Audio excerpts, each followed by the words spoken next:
Selamun Aleyküm ve Rahmetullahi ve Berekatuhu. Kıymetli Rehber TV izleyicileri, yeni sezonun ilk Umut Kervanı programına hoş geldiniz. Buluşturan, kavuşturan Allahu Teala'ya hamdü senalar olsun inşallah. Kıymetli izleyiciler, her sene Umut Kervanı programı bir önceki senenin belki de mirasını devralarak yeni programlar yapıyoruz. Allah'a hamdolsun, âli-cenab bir milletimiz var. Allah'a hamdolsun, belki de bu hamdlerimizin, bu yardımlarımızın vesilesiyle Allahu Teala birçok kaza ve belayı bizim başımızdan da kaldırıyor, esirgiyor. Şimdi ilk program olması hasebiyle bugünkü konuklarımız Umut Kervanı Genel Başkanı Sayın Cengiz Kurtaran. Hocam hoş geldiniz. Hoş bulduk. Nasılsınız? İyisiniz inşallah. Teşekkür ederiz. Allah razı olsun. Sağ olun. Yine ikinci misafirimiz Umut Kervanı Genel Başkan Yardımcımız Sayın Cafer Ökmen. Hocam hoş geldiniz. Hoş bulduk.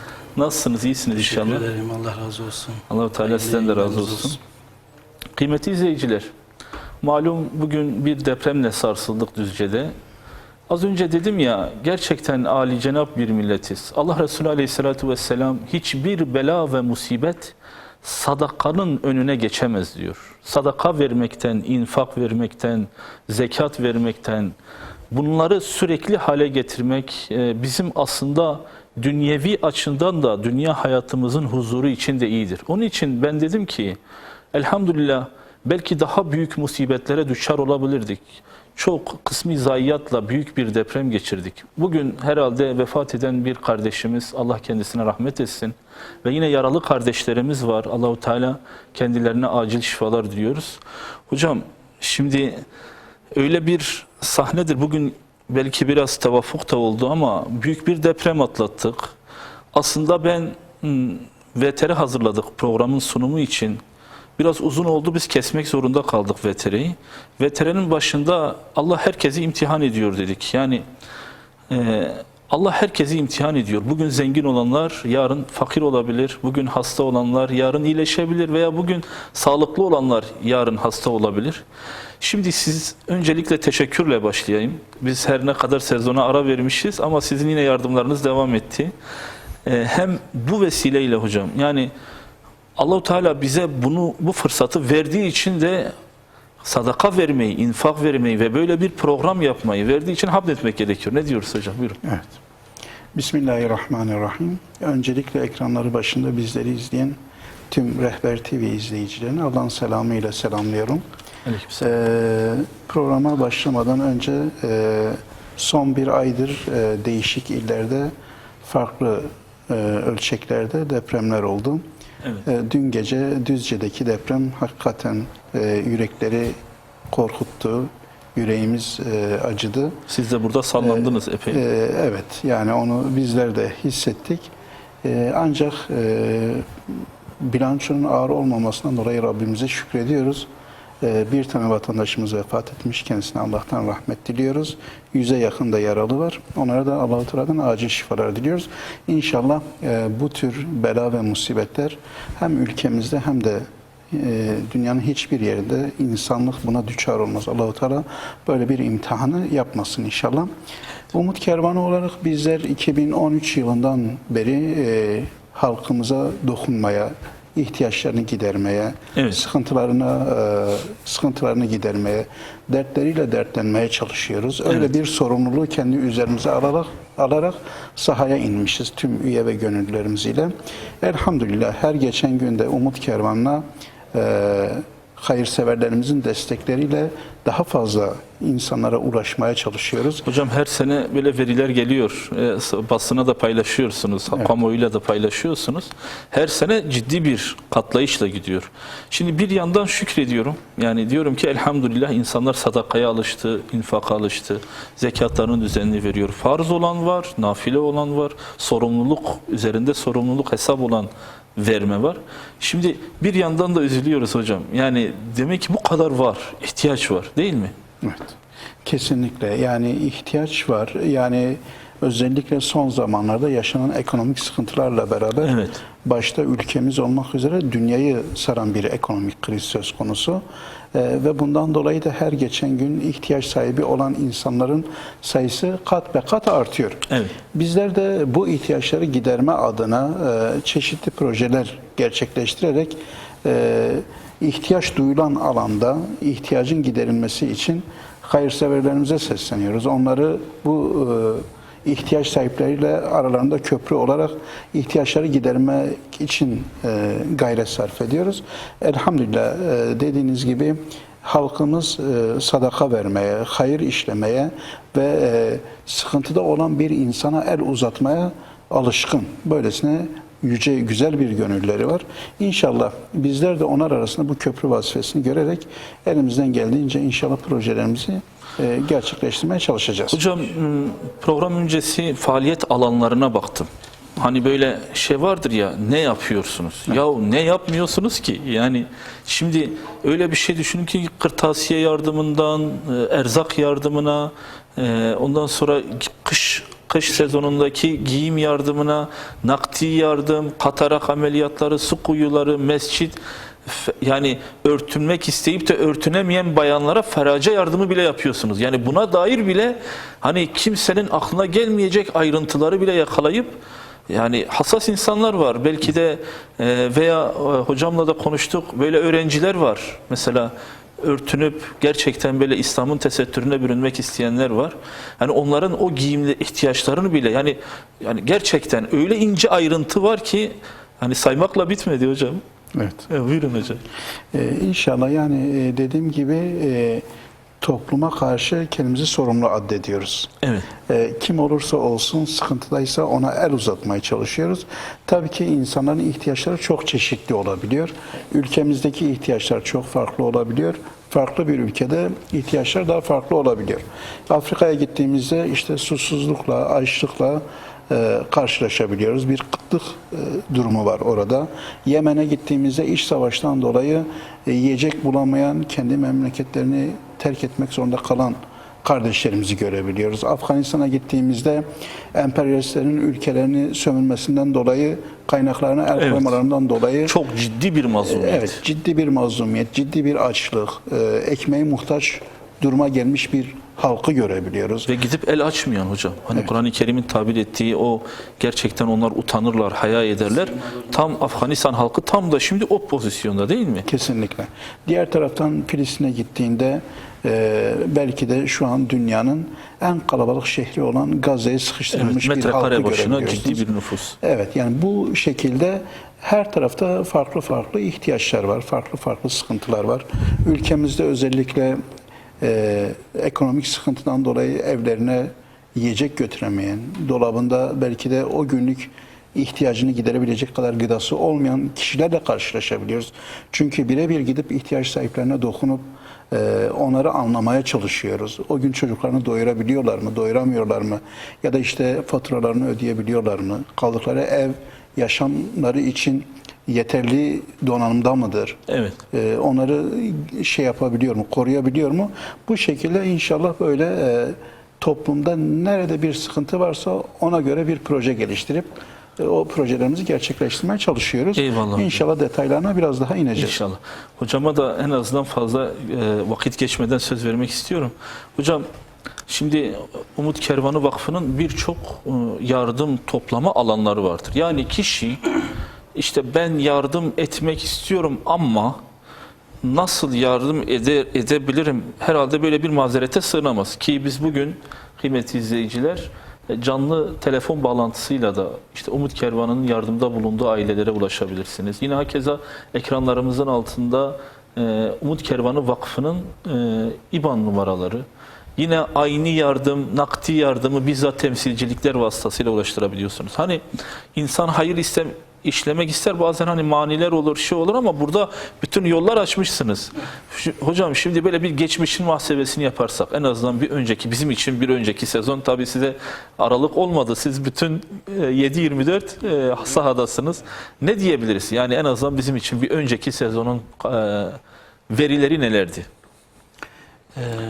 İsterseniz kurbandan başlayalım, Ramazan'dan başlayalım. Yani nereden Buyurun, isterseniz buyurun, oradan buyurun hocam. başlayabiliriz.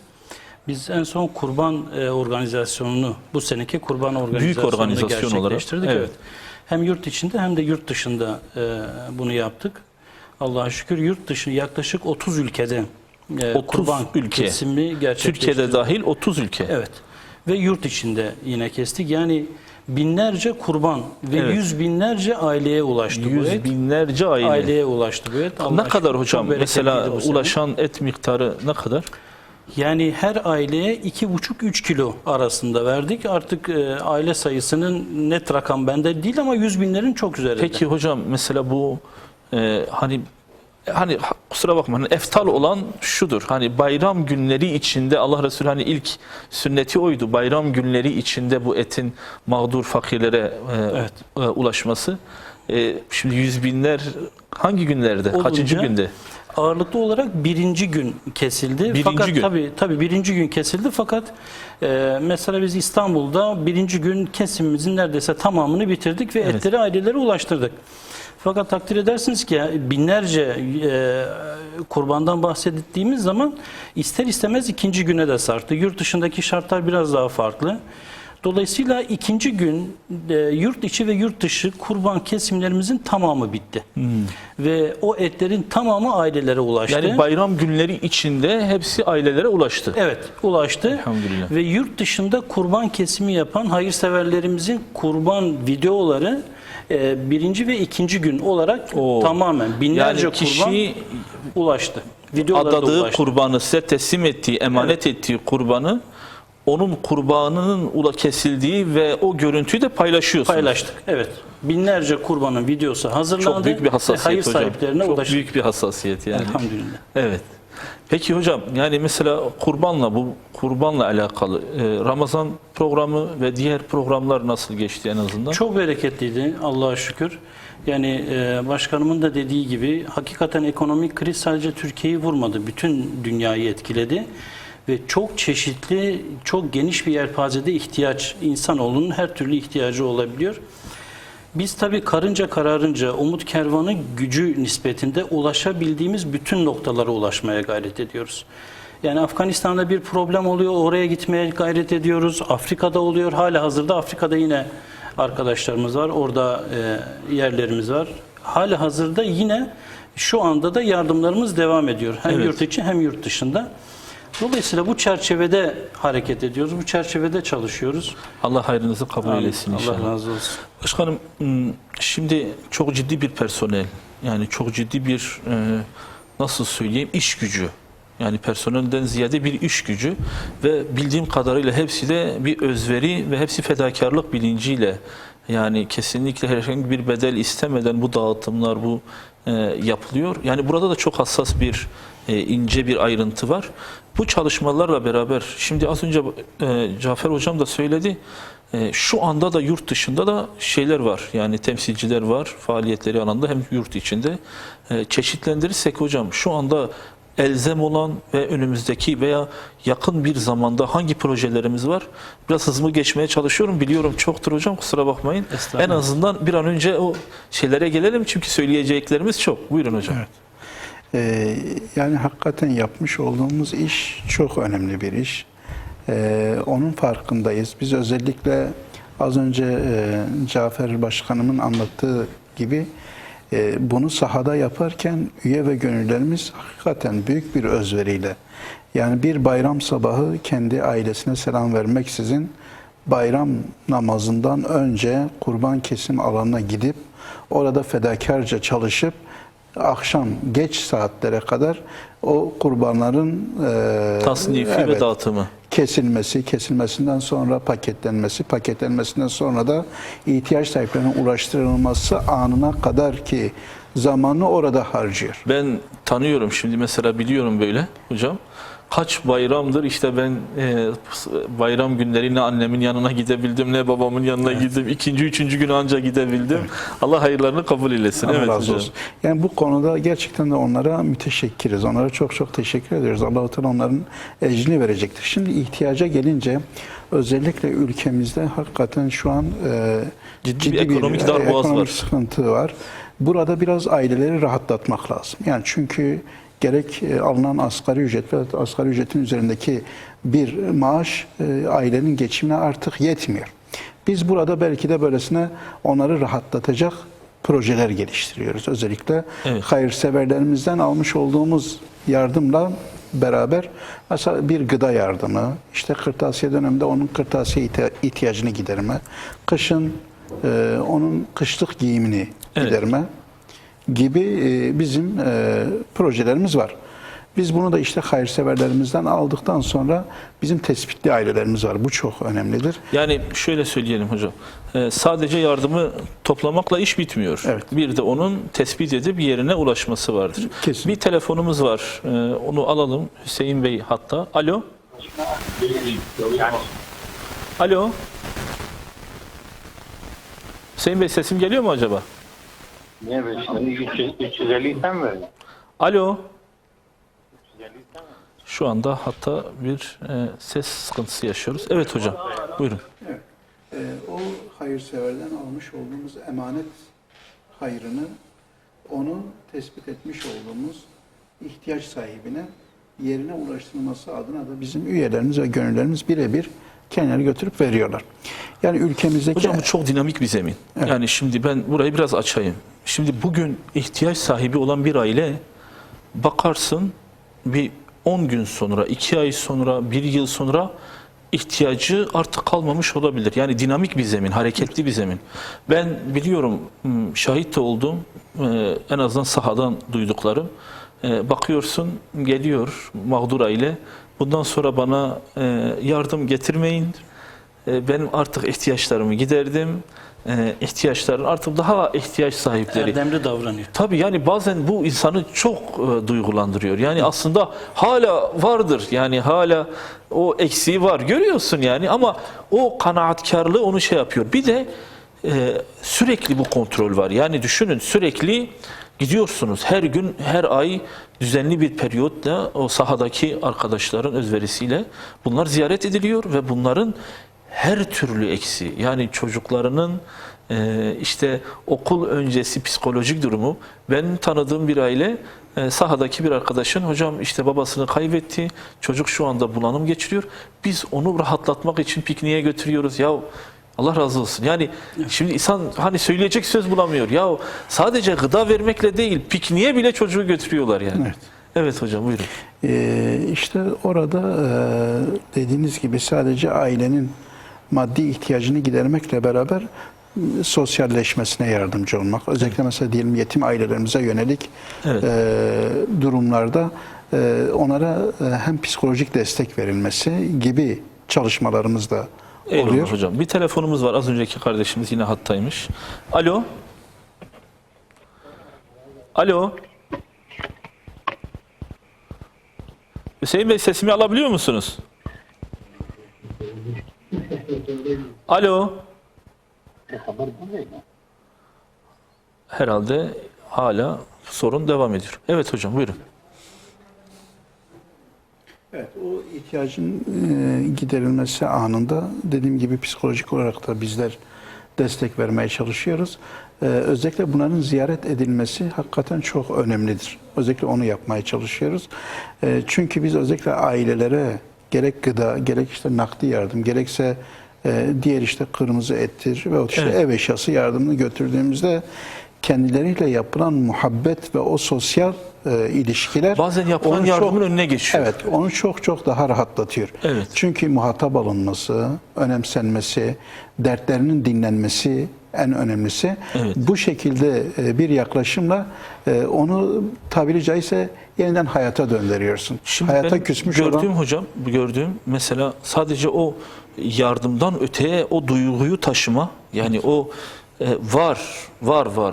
Müslümanlar var ya. Var piyasada, hani bunu dert edenler var. Bugünün dünyasında herkesin kendi çukurundan çıkmak için böyle insanları çukura attığı bir dönemde. Evet. Öyle ki işte mesela eğer bayansa, evdeki bayansa, benim gördüğüm temsilciler sadece bayan gidiyor. Yani bir bayansa muhatap, sadece bayansa oradaki bayan temsilci gidiyor, onun dertleriyle, her derdiyle, yani bazen erkeklere anlatamadığı özel durumlarının dertlerini bile o bayanla paylaşıyor. Evet. Yani beni belki de Umut Kervanı'na sürekli bağlayan da bu, işte burası oldu. Dedim ya, hani bazı ince nüans ayrıntılar Umut Kervan'ın belki bereketle yürümesinin, kervanın genişlemesine vesile oluyor. Evet. Evet hocam. Yani bu minvalde bizim belki de en önemli projemiz kardeş aile projesidir. Evet. Biz Hocam var. Sosyal medyada da sizin buna dair vakfın şeylerinde bu paylaşılıyor değil mi? umutkervan.org.tr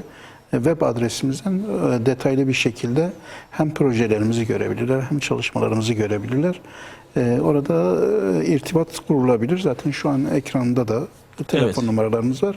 Bize ulaşabilirler. Bize telefon numaralarını bırakırlarsa bizler de onlara Kardeş ulaşıp... aile mesela anladığımız manada nasıl bir Yani şeydir? biz burada ihtiyaç sahibi olan ailemizle varlıklı olan, ona kardeş olmak isteyen aileyi tanıştırıyoruz. Onları bir araya getiriyoruz ve o varlıklı olan aile artık ihtiyaç sahibi olan aileyi kendi ailesi gibi görüyor. Yani hem sosyal ilişkiler düzeyinde hem de Evet. maddi olarak yardımların yapılması noktasında bunu yapıyor. Ziyaretine gidiyor, beraber evine davet ediyor, kendisi onun evine gidiyor. Evine de davet ediyor. Evine mesela. davet ediyor, kendisi evine gidiyor. Yani böylesine güzel bir yakınlaşma, tabiri caizse hayata küsmüş olan, böylesine zor durumda olan bir aileye el atarak onu tekrardan hayata döndürme gibi ciddi bir şekilde Evet. bir projemiz Hocam, var. telefonumuz var. Alo. Alo. Sesim geliyor mu acaba? Evet. Selam aleyküm. Aleykümselam ve rahmetullah. İlk izleyicimizsiniz. Sezonun ilk programının ilk İstanbul'dan izleyicisi. arıyorum. Hüseyin Yalçın, ben Gazi Osman Paşa'dan. Buyurun Hüseyin Bey, buyurun. Hoş Umut geldiniz. Kervanı Vakfı'nın faaliyetlerini takip ediyorum yakından. Gerçekten özellikle Başkanım Cengiz Bey, bir de ekibini canı gönülden kutluyorum. Çok Eyvallah. güzel çalışmaları var. Allah kendilerinden razı olsun. Eyvallah. Güç kuvvet versin. Hocam ben bir miktar bağışta bulunacağım ama miktarını söylemek istemiyorum. Eyvallah. Ben arkadaşlarla irtibata geçeceğim. Tekrar çalışmalarında başarılar diliyorum. Allah kendilerinden razı olsun. Allah razı olsun Hüseyin Bey. Biz de teşekkür ediyoruz. Rabbim Allah'a emanet olun. Çok teşekkür ediyorum. Hayırlı yayınlar diliyorum. Eyvallah. Eyvallah hocam. Cafer hocam, sizle devam edelim. Şimdi malum önümüzde kış, yani vakfın da buna dair çalışmaları var elhamdülillah. Şimdi eskiden hocam mesela çarşı pazar da ucuzdu. Yani insan çok cüzi rakamlarla bir şey yapabiliyordu. Bir giyim kuşamını nasıl söyleyeyim, temin edebiliyordu. Şu anki pozisyon değişti. Şimdi bu noktada yardım nedir? Veya şimdi İstanbul bir tekstil şehridir ve artık hatta Türkiye'nin birçok yerinde. Yani bu noktada ne talep ediyorsunuz ve nasıl bir çalışmanız var? Dinleyicilerimiz, izleyicilerimiz nasıl biri desteklese destek vermelidir? Çalışmanın niteliği nasıldır? Buyurun. Allah razı olsun. Şimdi kışlık giyim yardımlarını biz Türkiye genelinde yapıyoruz. Evet. Tabii yurt dışında da yapıyoruz. Fakat Türkiye genelinde her sene kışlık giyim, özellikle yetim çocukları önceleyerek bunu yapıyoruz. Bu bizim için çok önemli.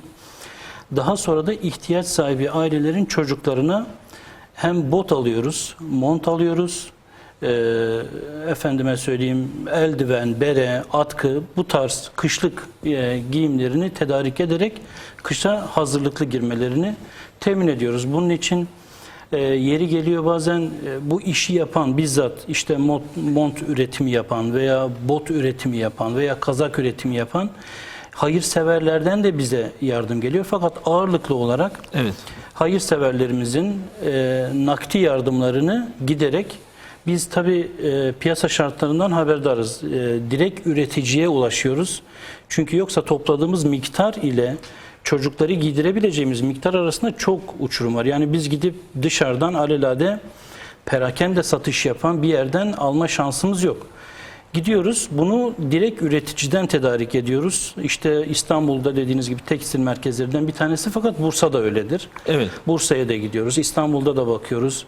Nerede uygun olarak ve kaliteli ürünü bulabiliyorsak oradan tedarik ederek bizimle irtibatlı olan çocuklara bunları ulaştırıyoruz. Şimdi Allah Resulü Aleyhisselatü Vesselam bir hadis-i şeriflerinde her kim bir Müslümanı giydirirse Allah onu o giydirdiği elbise o miskin ve fakirin üstünde kaldığı sürece o kul Allah'ın hıfzında, korumasındadır. Yani böyle bir müthiş bir taltifle var işin ortasında Allah Resulü Aleyhisselatü Vesselam'ın bize müjdelediği. Şimdi aslında bazen bazı şeyleri küçümsüyoruz. Yani bazen ya ama İslam'da bu değil midir? Yani küçük bir ücretle büyük, küçük bir bedel ile büyük böyle mükafatlar veren. Şimdi siz konuşurken kardeşlerimizle az önce sizin konuşmanıza binaen bir kardeşimizle 1000 TL'lik bot yardımı. Bir de hocam Afrika'da Kur'an-ı Kerim dağıtımı da çalışmalarınızın içinde varmış. Evet, Bir kardeşimiz de 1000 TL'lik bir Kur'an-ı Kerim, Afrika'da Kur'an-ı Kerim dağıtımı için hayırda bulunduğunu yazmış. Kıymetli izleyicilerimiz, tabii dedik ya, hayır yapmanın tüm yolları açık. Mesajla da olsa, canlı yayın telefonlarıyla da, IBAN numaralarıyla da kardeşlerimiz bize ulaşabilirler. Hocam şimdi Kur'an-ı Kerim dediniz. Evet. Bu geçtiğimiz ay Kur'an-ı Kerim projesini gerçekleştirdik. Biz bunu sürekli yapıyoruz. Fakat bazen bir projeyi öne çıkarıyoruz. Evet.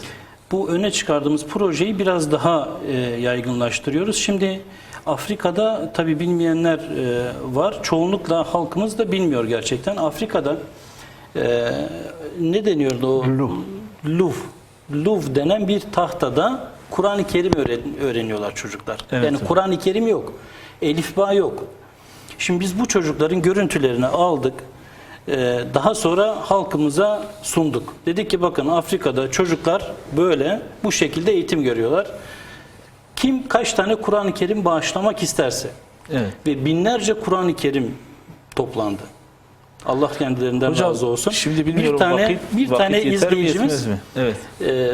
dedi ki ya bende bir koli Kur'an-ı Kerim var, bunu ne yapabiliriz? Hemen gittik, aldık Kur'an-ı Kerim'i medresemizdeki durumu iyi olmayan, maddi durumu iyi olmayan kardeşlerimize verdik. Yani dediğiniz Oradaki gibi hayır yolları, medrese aynı zamanda okul statüsündedir. tabii. Evet. Yok, yurt içinde. Hemen yurt gittik içinde. aldık. Evet, yurt içindeki medreselerimize. Yani hiçbir hayrın önünü kapatmadığımız gibi ulaşabildiğimiz her noktaya imkanlarımız dahilinde ulaşmaya çalışıyoruz. Bu noktada bir anım var hocam. Umut Kervan'ın vesilesiyle Uganda ziyaretimizde Yasin Börü Medresesi'nin açılışına gideceğiz. Başkentten kırsala, yani Afrika'nın kırsalına. Hatta şöyle diyeyim abi, normalde hiç kimsenin yardım etmediği şehirlere gittik öyle yardım için. Bir sabah namazına denk geldik. Müslümanlar bir camide, dedik hemen kılalım, sabah namazını kılalım. İçeri girdik. Siyahi Müslümanlar hepsi içeride. Bizi gördüler. Çok sevindiler. Hep giden beyazlar Hristiyanlaştırmak için gidince, biz de namaz kılmak için o şehre gidince adamlar üzerimize üşüştüler. Ya bizi kucaklıyorlar, bizi seviyorlar. Yani tabiri caizse başlarının üstüne koyacaklar. Ben de kardeşe dedim ki ya medresenin açılışı için Kur'an-ı Kerimler var. İşte öğrencilere Kur'an-ı Kerim vereceğiz. İşte arkadaki araçtan biraz Kur'an-ı Kerim getir, hediye edelim. En azından hani Allah Resulü'nün sünneti de yerine gelsin. Hocam az önce bizi kucaklayan adamlara Kur'an-ı Kerim'i böyle teslim ettik. Bir tane etrafımızda kalmadı. Ya etrafa baktık, kimse yok. Biz ve imamdan başka kimse kalmadı. Ya hocam dedik, nereye gitti bu adamlar? Hocam dedi, sizin verdiğiniz Kur'an-ı Kerimleri görünce bunlar ömürlerinde mushafı görmemişler. Kitabı görmemişler ömürlerinde. Siz onlara verince bunlar gerisin geri kaçtılar, korktular. Dediler belki siz onlardan geri alacaksınız. Alıp kaçtılar hocam. Yani şimdi kıymetli izleyiciler biraz hak versin. Yani belki şey olabilir hocam, ya burada yok. Vallahi biz madden de manen de bu Kur'an-ı Kerim'in kıymetini bilmiyoruz. Yani madden de bilmiyoruz. Elimizdeki mushafın manasını, yani madden manasının zaten kıymetini bilmiyoruz. Ama maddesinin de kıymetini bilmiyoruz yani bu noktada. Hakikaten çok bereketli bir çalışma. Evet hocam, buyurun hocam devam edelim. Sizin bir de şunu söyleyeyim hocam. Son bir Afganistan, hocam az önce dillendirdi. Her ay bir projeyi biraz daha da ön planda tutuyorsunuz. Özellikle şu anda Afganistan'da yani İslam coğrafyasının hali pür meali ortada. Ama ciddi bir Afganistan mağduriyeti de var. Mağduriyetliği de var ortada. Bunun için ne diyebiliriz hocam? Buyurun.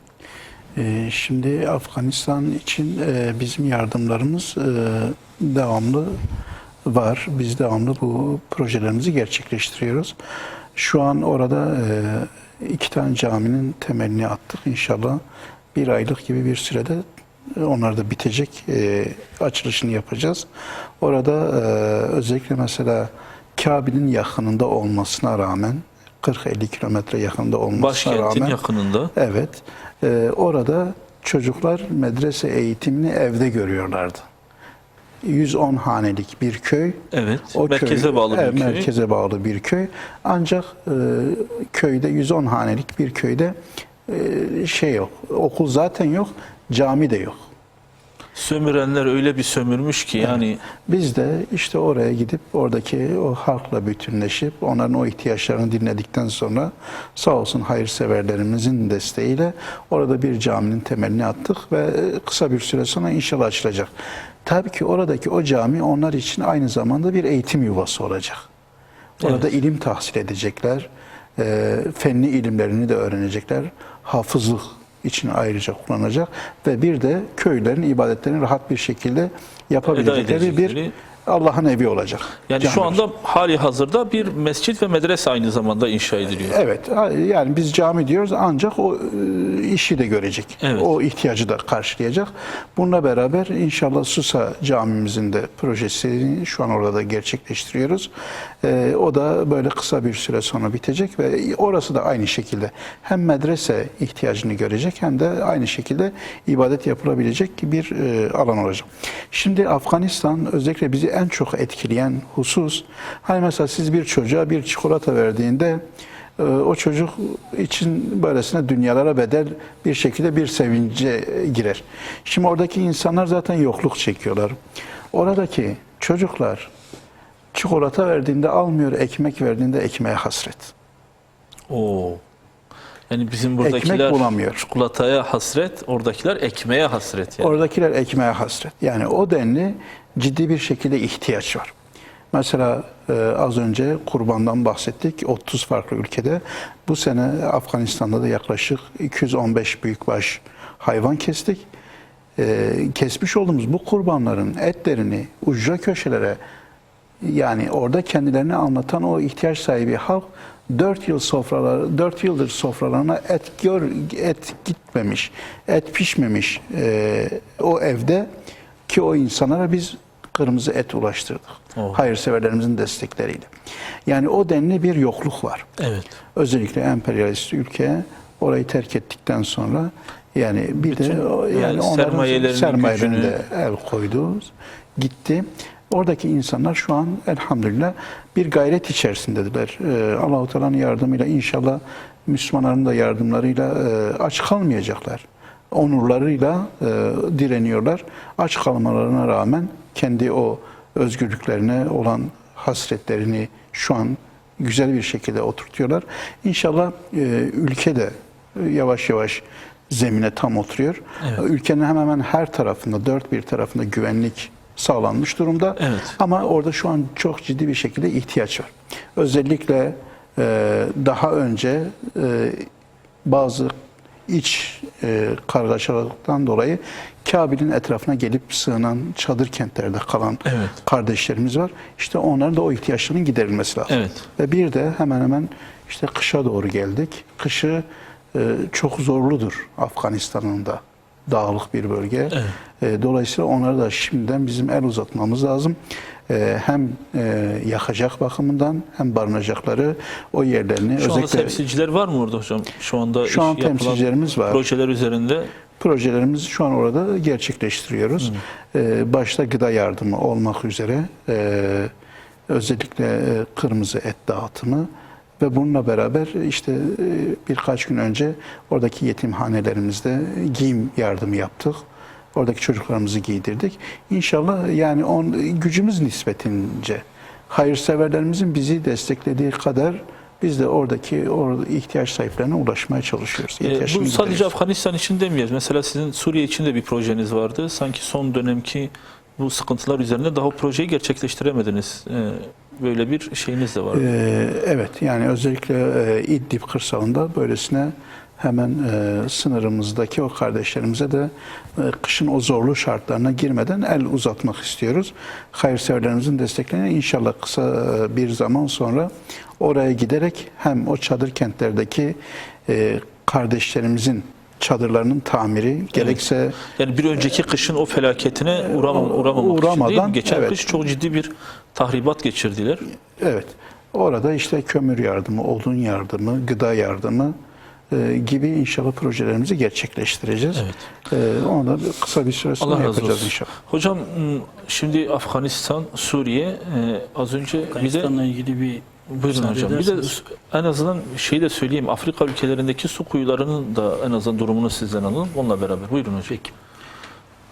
Afganistan'da tabii oradaki abilerimiz anlatıyor. Diyorlar 400-500 kişilik medreseler var. Çocukların okuduğu. Tabii onları ziyaret ettik. Dediler ki biz günde bu çocuklara sadece bir öğün yemek verebiliyoruz. Bir öğün. Çocuk.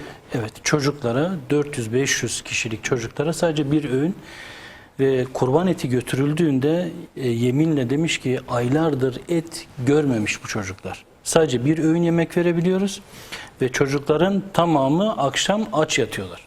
Şimdi böyle bir Afganistan'dan bahsediyoruz. La ilahe. Fakat bunun aslında biraz da neticesini de yani bu neden bu halde? Afganlar tembel mi?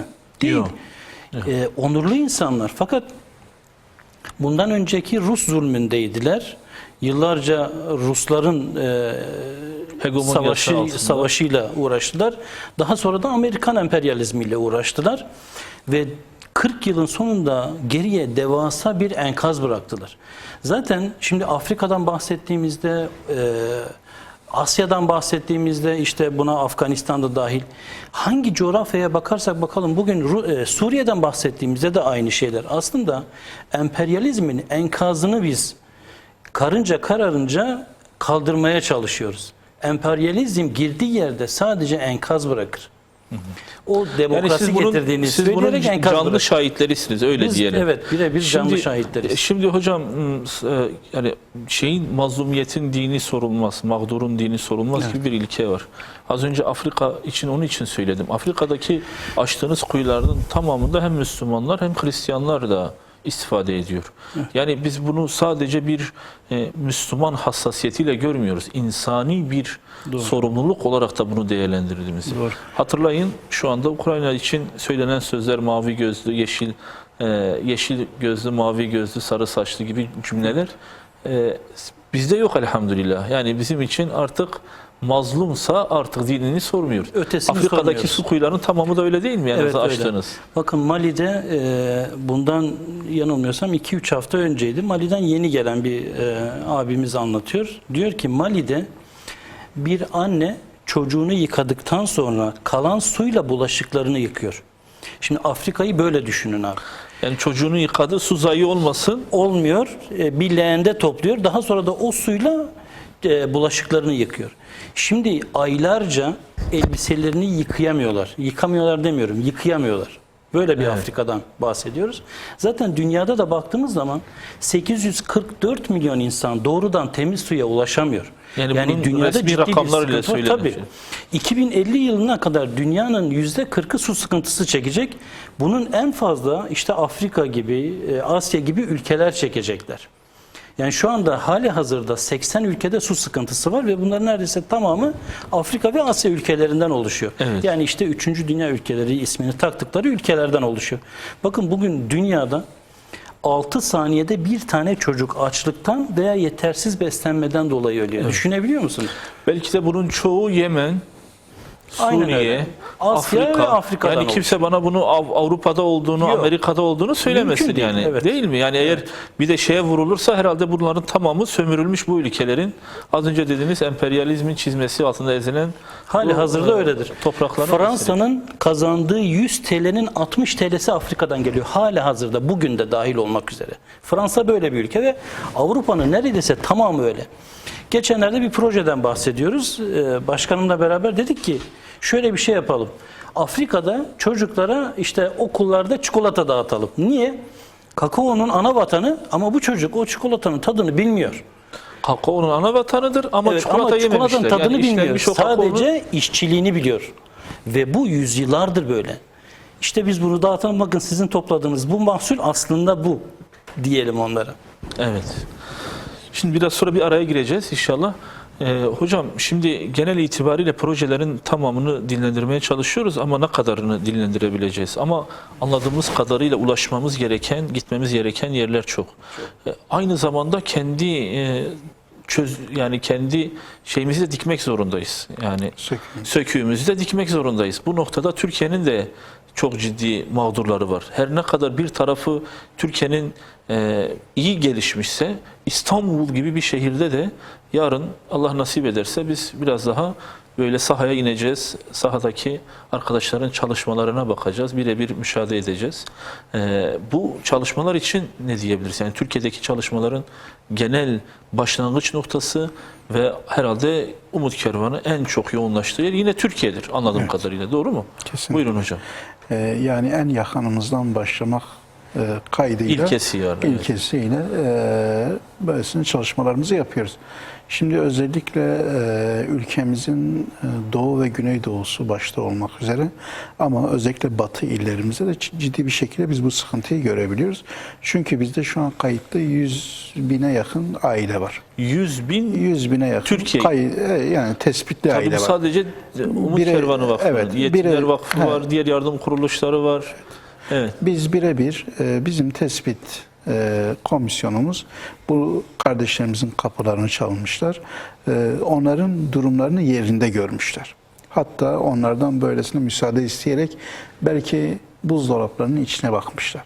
Bunların mağdur olduklarına biz emin olmuşuz. Yerinde gördüğümüzden dolayı. Ve bir de özellikle gezdiğimizde şunu çok açık ve net görebilmişiz. Kardeşimiz belki yakınımızda ama biz onun mağduriyetinden habersiziz. Özellikle Umut Kervanı olarak böylesine hayasından dolayı gelip komşusunun kapısını çalmayan, Evet. belki kendisi evinde aç olarak ölmek üzere bir şey bulamıyor, ihtiyaç sahibi. Buna rağmen gelip komşunun kapısını çalıp bir lokma ekmek istemeyen o insanlara ulaşmanın gayreti içerisindeyiz. Evet. Yani bu ciddi bir sorumluluğu da aslında üstümüzden kaldırıyor. Allah Evet. muhafaza, eğer biri açlığından evinde ölürse bu sadece o oradaki şahıs değil, o beldenin tamamının da mesuliyetidir değil mi? Evet. Yani istiyoruz ki hayasından dolayı gidip bir şey istemeyen o kardeşlerimize de ulaşalım. Onların da ihtiyaçlarını giderelim. Bizim özellikle prensiplerimiz arasında en önemli husus budur. Diğer tarafta bazen böylesine toplumun her kesiminin gördüğü ihtiyaç sahipleri vardır. Onlar zaten kendi ihtiyaçlarını gideriyorlar. Evet. Sen zaten onlara el uzatıp onların ihtiyaçlarını gideriyorsun. O belki birkaç yardım kuruluşundan yardım alıyorken diğer tarafta mağduriyetini söylemeyen, hatta gizleyen, belki sen gidip teklif ettiğinde bile onurundan dolayı bir şey istemeyen, o halde olan ihtiyaç sahipleri var. Hocam kolay değil. Yani şimdi bir insanın çıkıp da benim ihtiyaçlarım var, hani öyle bir çağda yaşıyoruz ki artık evlat babadan ihtiyaçlarını istemiyor. Yani öyle onuruna dokunuyor. Öz babasından bir şey talep etmek. Ve bu pozisyonda bu insanlar da nefis sahibidir. Yani şimdi biz de gidiyoruz mesela son çare olarak televizyona çıkarmak zorunda kalıyoruz bazı aileleri. Mesela gerçekten mağduriyeti artık son raddedeyse ve bu insanın bu mağduriyetinin giderilmesi için insanlara afişe etmeden, Yani mağduriyetini göstermeye çalışıyoruz. Nitekim bu programın da genel hedefi de budur. Yani daha çok insanlara ulaşıp bu mağduriyetleri en az seviyeye indirmektir.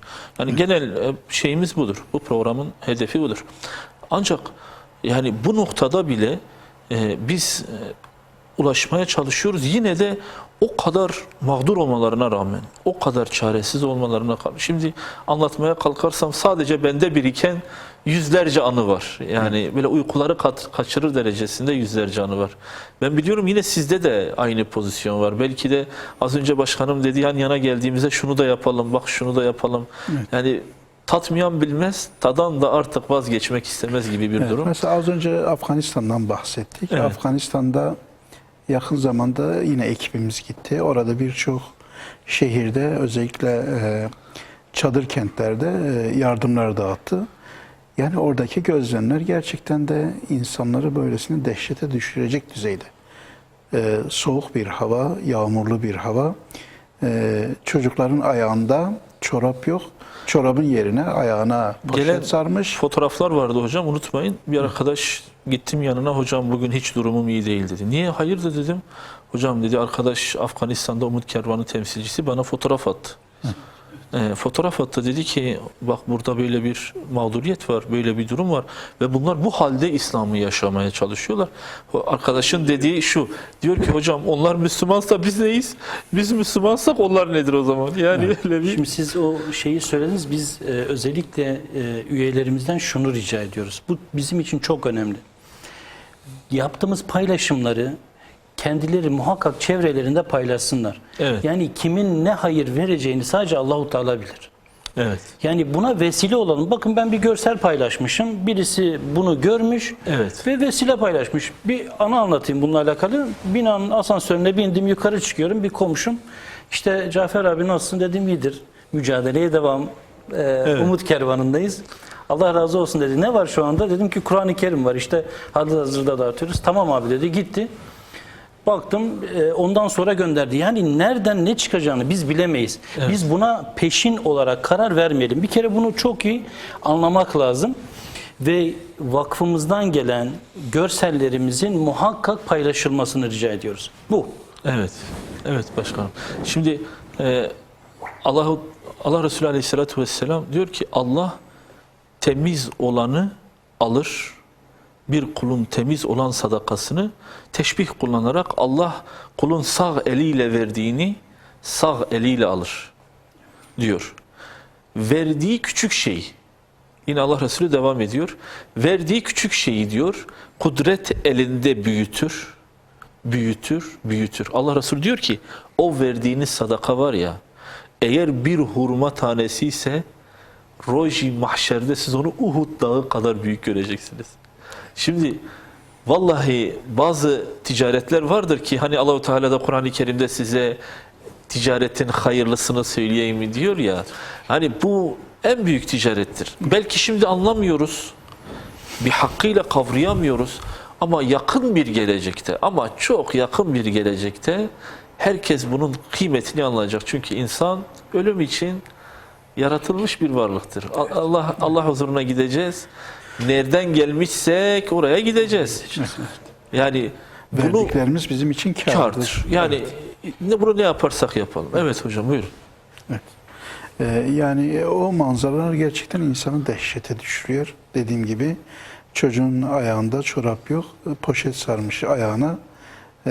Öylece o çadır kentte geziyor. Yani donmaması elden bile değil. Yani o denli bir sıkıntıda olan kardeşlerimiz var. Mesela yine yakın zamanda Suriye ile alakalı geçen sene yapmış olduğumuz çalışmada daha sonra da gidip ziyaret ettiğimiz yaşlı bir teyzemiz vardı. Evet. Ona en son bir briket ev yapıldı. O teyzenin şu sözü gerçekten de çok önemliydi. Bizi çok etkilemişti gönüllülerimize. Ben 7 yıldır buradaki bu çadır kentte yaşıyorum. İlk defa sırtımı dayayacağım bir duvarım var. İlk defa. Evet. Yani çadır kentte o zor durumda belki de 5-10 kişilik bir aile küçük 10-15 metrekarelik bir çadırda hayatlarını idame ediyorlar. Ama şimdi bir pirket evi oldu. Sırtını dayayacağı bir duvarın olduğunu dile getiriyor. Evet. Yani onun duasını almak, onu sevindirmek hakikaten çok çok önemlidir. Şimdi- Onun için hayırseverlerimize sesleniyoruz. Allah yolunda verin. Siz verdikçe Allah bunu kat kat katlayacaktır. Karşılığını size verecektir. Evet. Şimdi hocam hatırlatıyoruz bazı şeyleri, hani insanlar iyi anlasın diye. Çünkü biz gerçekten insanoğlu unutkanlıkla, yani nisyanla malumdur. Bu noktada eğer bizler bize düşen sorumlulukları sürekli birbirimize hatırlatmazsak, bize düşen sorumlulukları sürekli yerine getirmezsek ve öyle ki bu sorumluluklar bizi aslında bazı gerçekleri de ortaya koymaya götürüyor. Allah Resulü Aleyhisselatü Vesselam diyor ki, ben zenginden zekatını alıp sadakasını alıp fakire dağıtmak ile görevlendirildim diyor. Yani öyle bir misyon düşünün ki bu bizzat Allah tarafından peygamberine verilmiş. Demiş ki senin işlerinden bir iş de şudur ki işte sen onu alacaksın, o fakire, muhtaca dağıtacaksın. Onun için hani biz Kur'an-ı Kerim'de Allah zenginin malının içine fakirin malını koymuştur diyoruz ya.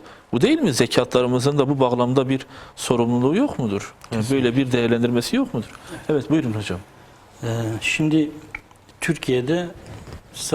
Türkiye'deki eğer bütün Müslümanlar zekat verirse Evet. 55 milyar dolar Türkiye'nin zekat potansiyeli var. Evet. Şimdi bu ne demek? Türkiye'deki bütçeden daha fazla bir demek, miktar demek. Yani Türkiye'de hiçbir ihtiyaç sahibinin kalmayacağı anlamına geliyor. Daha ilginci, dünyadaki İslam ülkelerinin tamamının zekat kapasitesi 10 trilyon dolar. Bu Amerika'nın yıllık bütçesinin 2 katından fazla. Evet. Düşünebiliyor musunuz? 10 trilyon dolar. Şimdi biz İslam tarihinde Ömer bin Abdülaziz dönemini okuyoruz. Diyorlar ki orada yazılan şey şu: zekat verilecek kimse kalmıyor. İslam coğrafyasının tamamında zekat verilecek kimse kalmıyor. Halk zekatlarını işte yabani hayvanlara veriyor. Hani aç kalmasınlar diye. Şimdi insan ilk okuduğunda biraz böyle ütopik gibi kalıyor. Hani acaba abartı mı diye düşünüyorsun. Değil.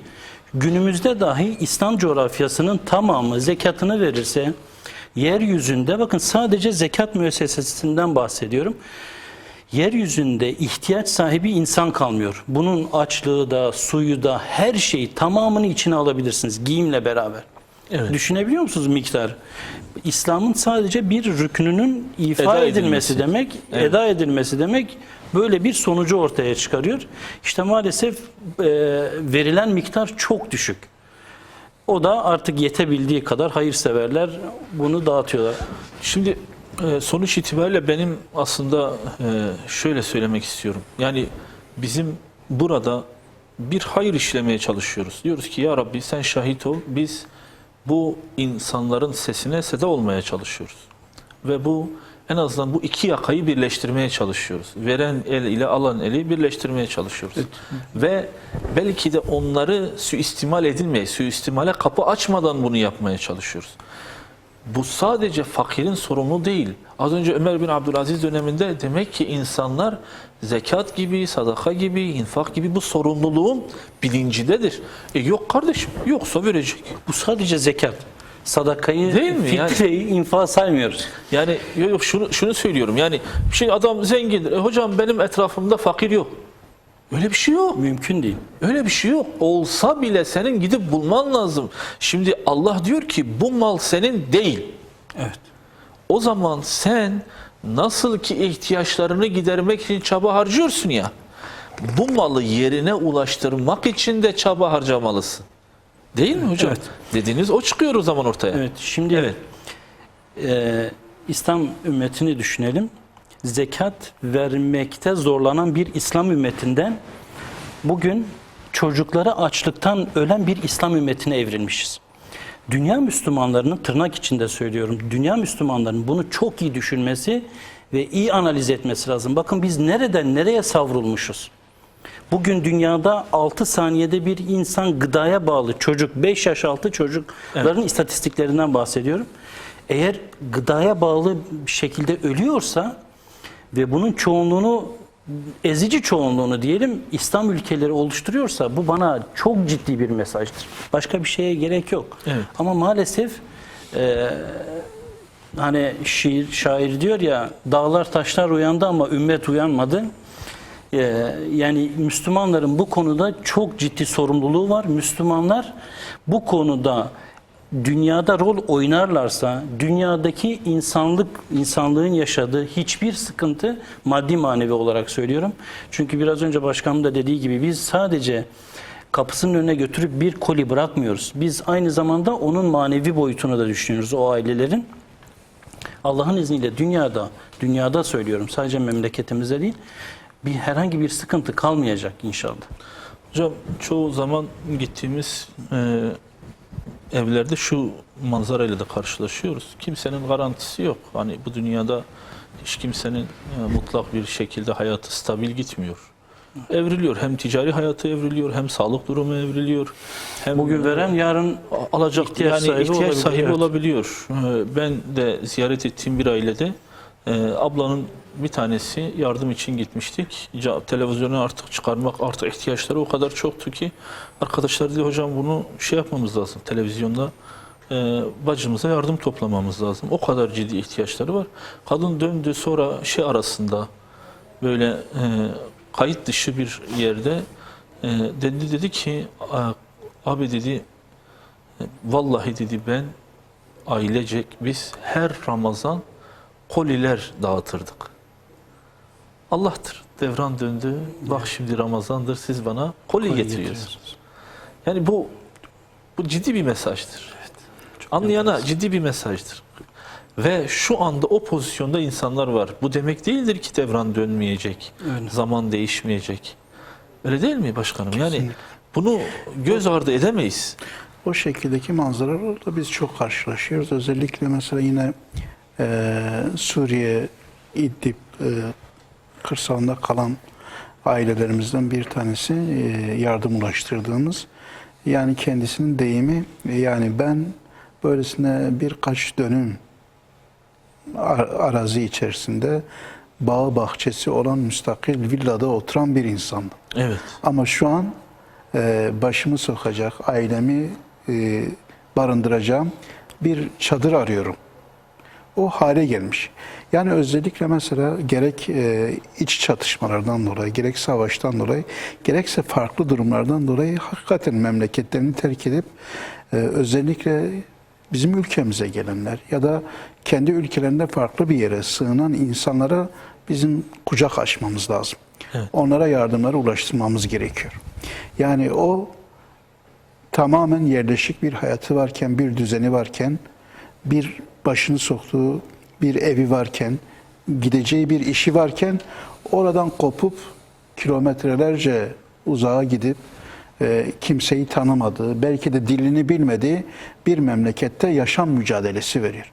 Yaşam mücadelesi vermek zorunda kalıyor. Evet. Dolayısıyla bizim Müslümanlar olarak o kardeşlerimize ensar olabilmemiz, Evet. onlara el uzatabilmemiz gerekiyor.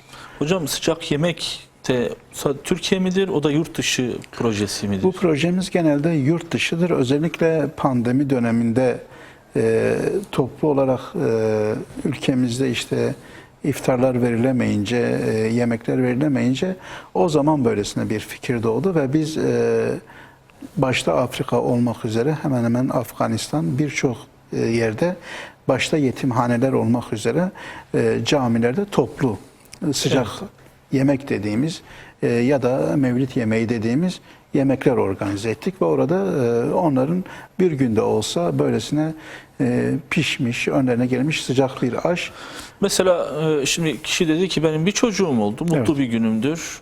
Biliyorsunuz sünnet olan da bir akika kurbanının kesilmesidir. Ben de bunu akika kurbanında da bir güzel şey var. Pişirilerek dağıtılması daha eftaldir. Yani bu gibi organizasyonları da yapıyorsunuz. Ben Evet. sadece kurbanı keserek şey yapmıyorum. İsterse bunu işte pişiriyorum ve gerçekten muhtaç olan insanlara dağıtıyorum. Az önce başkanım dedi, bir de görüntüsünü de atıyorum. Yani işin bütün kendisine düşen bütün işleri yerine getiriliyor. Evet. Evet. Yani bu dediğiniz şekilde olacağı gibi özellikle yeni evlenen çiftlerimizin düğün yemeklerini Evet. vermeleri gibi talepleri de oluyor. Mesela düğün yemeğimi işte Afrika'da bir yetimhanede vermek istiyorum Evet. Çok diyor. güzel. Yani Ve orada işte hayırlı bir başlangıç. Evet. O yemek pişirir, oradaki insanlara dua ediyorlar ve böylece görüntüsü tabii ki geliyor hayırsevere. O da var ve bununla beraber en çok da Ramazan'da iftar olarak Evet. bu karşımıza çıkıyor. Yani hayırseverlerimiz böyle bir şeye vesile olmak istiyorlar. Bir günde olsun ikram etmek, birisini doyurmak hakikaten güzel bir evet. Şimdi özellikle video sonrası arkadaşlar, ben en azından hani arka planı söyleyeyim.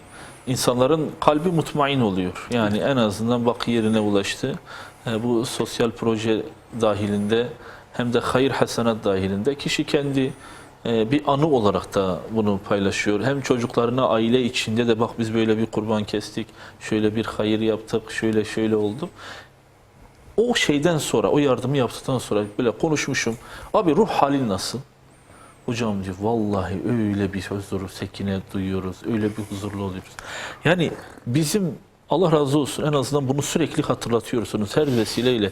En azından sosyal medya olsun, televizyon ekranlarıyla olsun, işte böyle TV ekranlarında.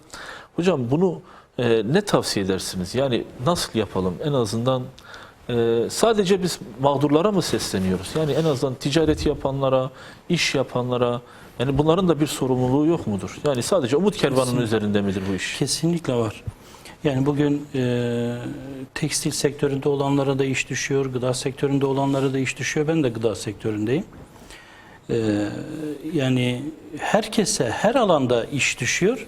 Sadece şey olarak değil, nakdi yardım olarak değil. Yani erzak olarak da insanlar şey verebilir.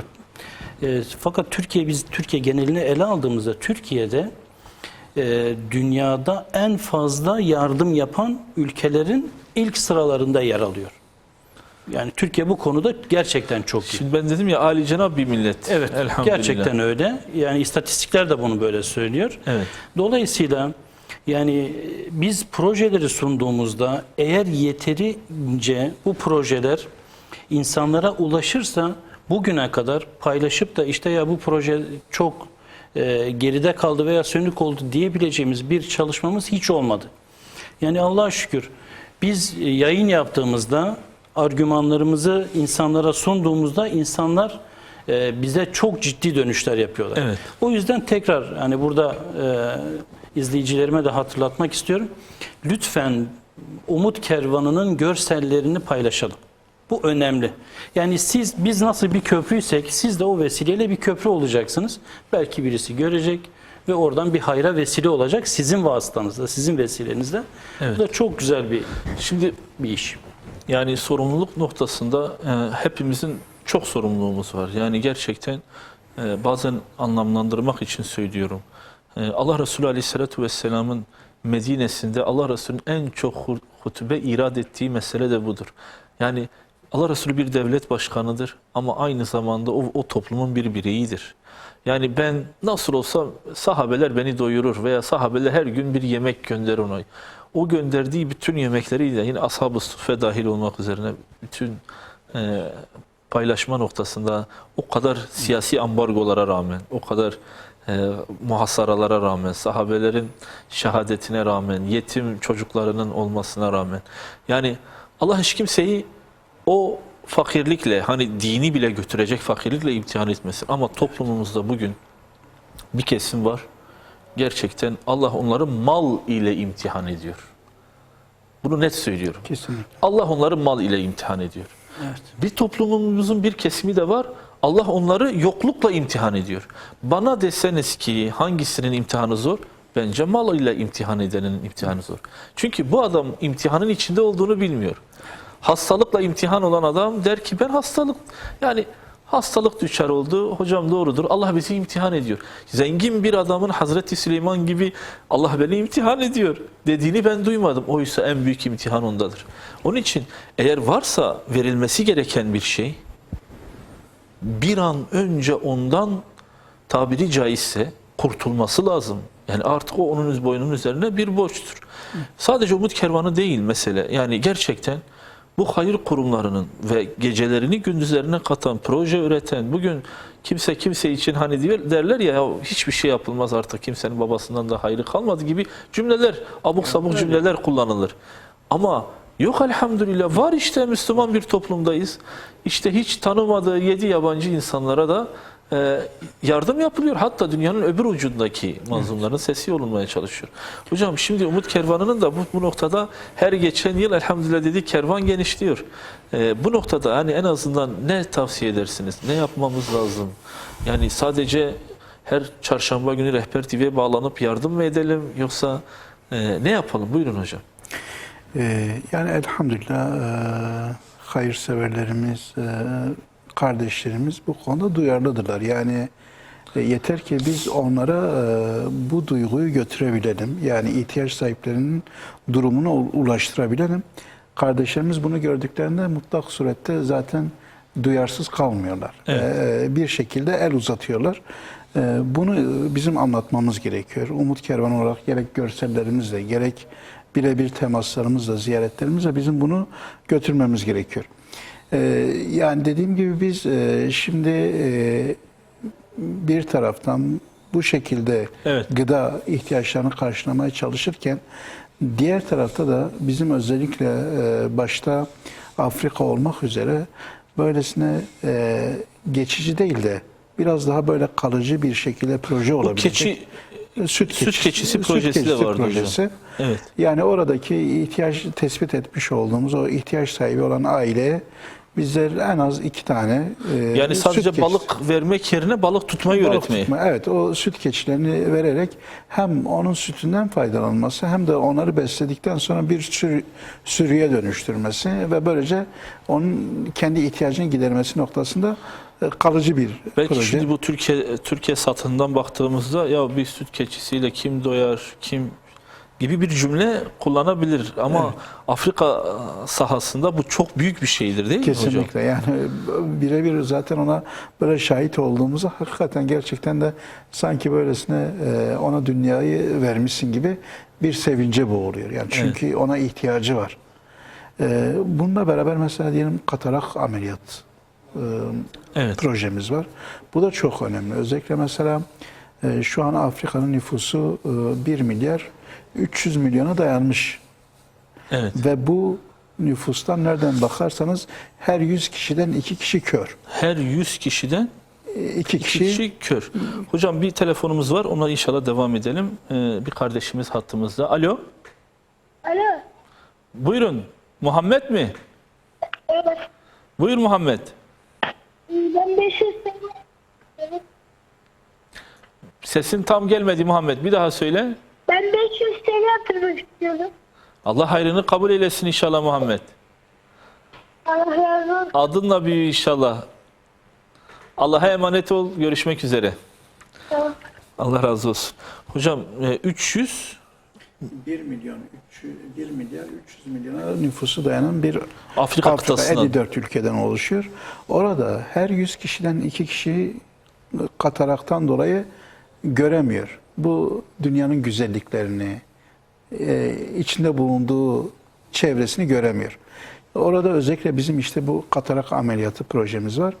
Yani düşünün bütün bu dünyanın güzelliklerinden mahrum olan bir insan böylesine basit bir ameliyat ile onun o gözündeki pansumanı çektiğin zaman Mesele bitiyor. Perdeyi aldın mı? Perdeyi aldın ve onun ilk gördüğü insan sizsiniz. Şimdi az önce elbise için söyledik ya, Allah Resulü'nün hıfzına giriyor. Yani korunmasına giriyor. Bir elbiseden bunu bahsettik.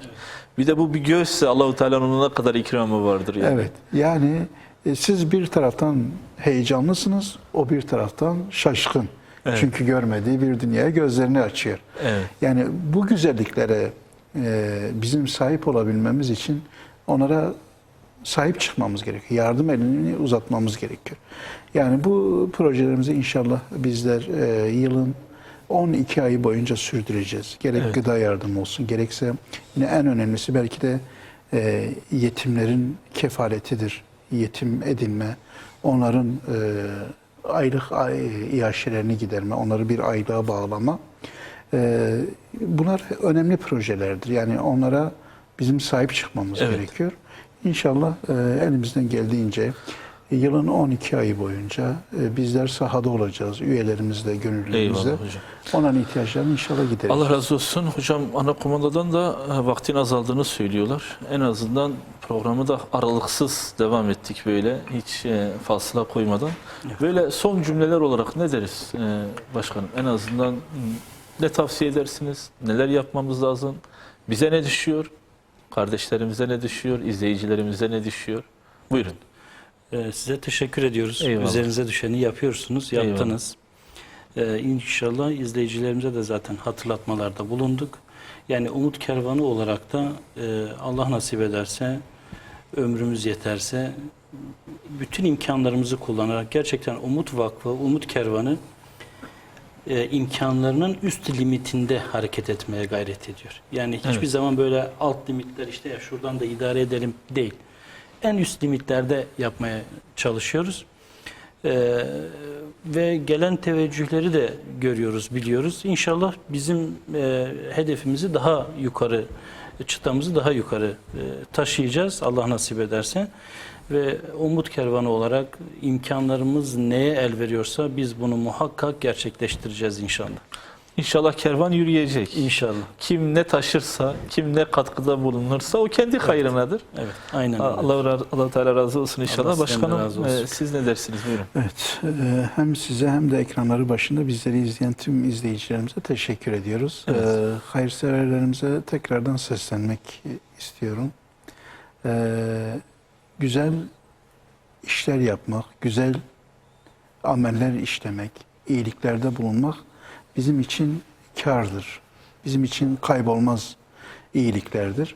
Allah'ın izniyle inşallah onları da kendi umut kervanımızın böylesine tabiri caizse sahibi görerek hayırseverlerimizi. Çünkü kapımıza gelenler var. Hayırseverlerimizle beraber onlara el uzatmamız lazım. Bunun bilincinde olarak projelerimize destek vermelerini istiyoruz. Ve bizler de onların eli olarak, ayakları olarak o bize teslim ettiklerini inşallah götürüp böylesine ihtiyaç sahibine ulaştırıp duasını da alıp ona iletmek istiyoruz. İnşallah çalışmalarımız devam edecek. Eyvallah. Hep beraber inşallah güzellikler Allah Teala işleyeceğiz. razı olsun. Allah razı Allah olsun. bereketlendirsin inşallah. Amin. Çalışmalarımızın devamını dilemekle beraber inşallah seyircilerimizin de katkısıyla kervanın gideceği alanları geliştiririz. İnşallah. Kıymetli izleyiciler, yeni sezonun ilk programıyla beraberdik. İnşallah bundan sonra da her çarşamba günü saat 21'de Rehber TV ekranlarında Umut Kervanı programını sunacağız. Programımıza belki burada bitirmiş olabiliriz, bitime doğru gelmiş olabiliriz. Ama şunu iyi bilin ki bugün Umut Kervanı Vakfı'nın kapısını, yolunu gözleyen, kapısında bekleyen, kendisinin yanına gelmesini isteyen birçok aile var, muhtaç var, fakir var, yetim var, öksüz var. Bize düşen, biz bunu ekranlara taşıdık. İnşallah siz de elinizden ne geliyorsa ve şöyle diyelim, bela ve musibetlerin önünü alacak hayırlarda bulunmak için Umut Kervanı Vakfı bütün hayır yollarını açarak sizleri bekliyor. Hepinizi Allah'a emanet ediyorum. Esselamu Aleyküm ve Rahmetullahi ve Berekatuhu.